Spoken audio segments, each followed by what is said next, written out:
I'm joined now by Dr. Matthew Ringel, who is the chair of ENDO 2015. Thank you so much for being here. Thank you.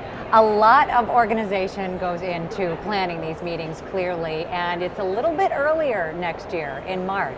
Yeah, that's right. So the annual meeting is moving to March. The first year will be next year in San Diego. Weather should be great, I think it's going to be really exciting. It's going to allow us to really have a lot more diabetes focus in the meeting as well, separating a little bit more in time from the American Diabetes Association meeting. So it should be really good. I know you said in terms of organization, you have already begun and really have almost gotten everything all planned out for next year. But I think as far as the attendees, there's a lot of work that they need to do in a shorter amount of time now. Yeah, it's a very good point. So this year in particular is the switch. So between this year's ENDO meeting and next year, of course, there are 3 months of less time. So usually the abstract deadline, for example, is at the end of December, early January for the Endocrine Society. For next year, it's going to be in early November. So we have to kind of retrain ourselves to have our fellows and graduate students think about that. And as they're applying for travel grants or we're putting in abstracts, that's going to be a much earlier process. And what about for ideas for sessions? Is there going to be a different deadline for that if people want to submit those ideas? So that's already occurred. So that process really does take a year.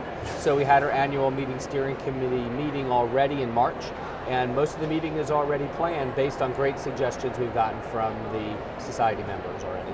So people who are here, who are already getting excited for ENDO 2015, is there a place that they should be looking right now to see some of those deadlines and the outlines of next year? So there's going to be some announcements and emails that are going to the membership in the next day or two, as well as the website, of course, that has all the information available. So you've got a few changes for next year, by and large the same quality meeting, but a couple of changes that I think might be exciting for people. Yeah, I think we've focused really on making sure that we maximize the plenary talks and actually have increased the number of plenaries that we have next year by 4 additional speakers. So I think that's going to really help broaden the science that's presented by national and international leaders at the meeting. And how does that really benefit the people that end up coming?